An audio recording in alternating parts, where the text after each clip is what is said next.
Language is one of our great methods of communication. It's not the only method of communication, but it is a principal method. And pronunciation is important. Not only the pronunciation of original words, but pronunciation as they are received.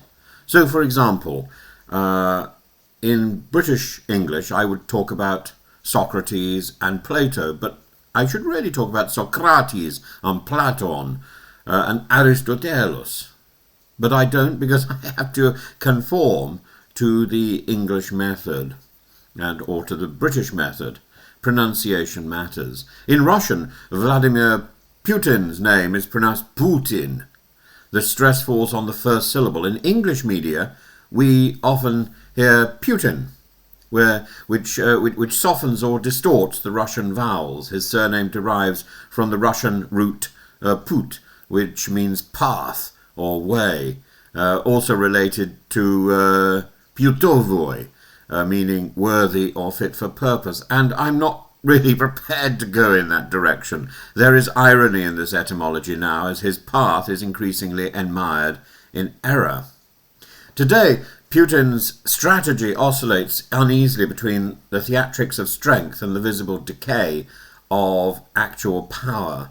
Russia has trumpeted the testing of its nuclear-powered cruise missile, Burevestnik, meaning storm petrel, and a small seabird associated with, or a storm petrel. The petrel is a small seabird in Russian folklore, associated with coming storms, and the name signals menace. The propaganda proclaims an unlimited range weapon flying low under radar, able to circle the globe and strike undefended coasts, yet the flaws are stark. It travels at subsonic speed. It's vulnerable, therefore, to interception. It must depart from fixed and well-known launch sites. It carries the risk of catastrophic radioactive contamination if it's destroyed over land. Previous tests killed Russian scientists in accidents that Putin has recognized by decorating these scientists with awards and calling them martyrs. It's as if he's stepped into Iran. Western analysts call it a flying Chernobyl, an emblem of desperation rather than deterrence. It's not a breakthrough. It's a performance for domestic consumption, and Trump's response, the boast of submarines off your shore, underscores the point. This is rhetoric responding to rhetoric. Meanwhile, the battlefield realities continue to deteriorate for Russia, but all Russia seems to be paying attention to are these words and the ambiguities in the words. Words are important. Words are important, but they are only one form of communication. North Korea has reportedly deployed more than 10,000 troops to serve under Russian command, and estimates suggest up to 2,000 have now died in the fighting. That's not a sign of a grand alliance. It's a confession of Russian exhaustion. It's about failure. A great power that once dismissed the North Korean military as backward now depends upon it to stem Ukrainian advances around Pokrovsk. The Kremlin now speaks of spiritual closeness. In truth, this is a transactional cynicism. Russian technology flows to Pyongyang. North Korean lives are spent to keep a falling regime and a failing invasion from collapse. This is not strategic. It is sordid. It is squalid. Ukraine has transformed the economics of war. Meanwhile, long-range drones and cruise missiles now penetrate Russia daily. It's like watching St. Sebastian. Oil refineries, substations, pipeline hubs in Ufa, Volgograd and Saratov burn repeatedly. Storage tanks erupt in fireballs over cities that once believed themselves immune. Oil is Russia's financial bloodstream. A third of federal reserves depend on it. Now, fuel exports have dropped to their lowest level since early 2022. Global prices have fallen, reducing revenue further. Repair cycles stretch into 2026 if further strikes allow any recovery at all. Russians commute under plumes of smoke and pretend life is normal. But the social contract, stability in exchange for obedience, has been broken by Ukraine's precision attacks. And when Ukraine when Ukrainian drones approach Moscow, the city's air raid sirens sound. Civilians wake to the rumble of explosions. The war is no longer on television. It is above the heads of the Muscovites.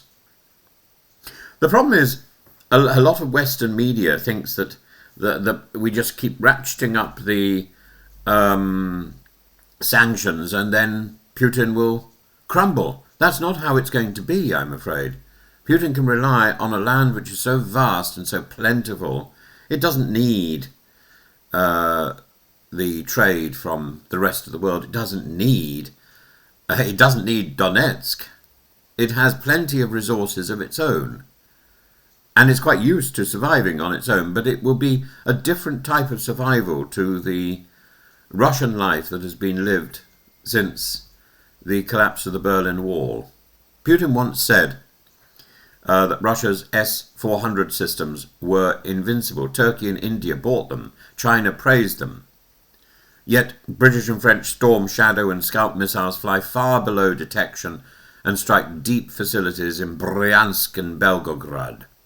If NATO platforms are involved, the Kremlin has been unable to retaliate. When the shield fails, fear turns inward.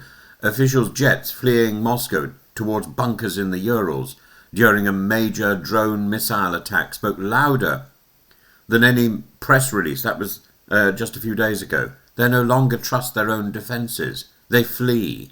They flee at the sound of the air siren in Moscow.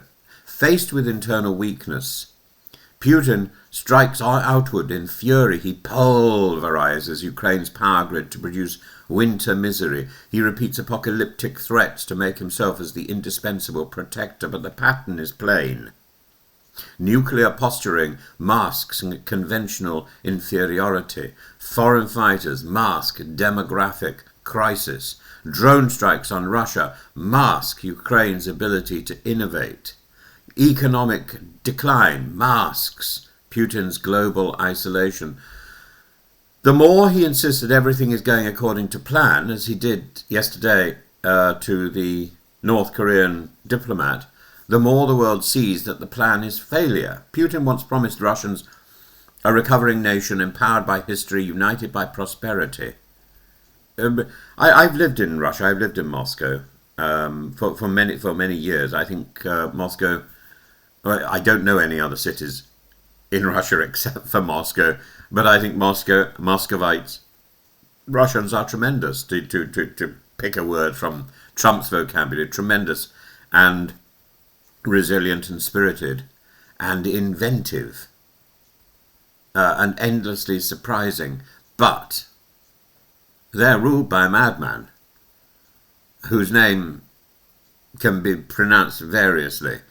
But he is not the pathway to success. He is the pathway to disaster. Now he imports soldiers on that pathway from a starving dictatorship itself and tests radioactive missiles with his own oil refineries burning. The linguistic root of his name, Put, once suggested a direction of purpose. Today, that Russian path is disordered, reactive, and increasingly humiliating. Ukraine has brought the war home to Russia with precision and confidence. Ukraine has used its own pathway, proving that the Kremlin's fear-based myth of invulnerability is hollow. Putin's path ends where all illusions end. It is confronted by reality, and it is failing.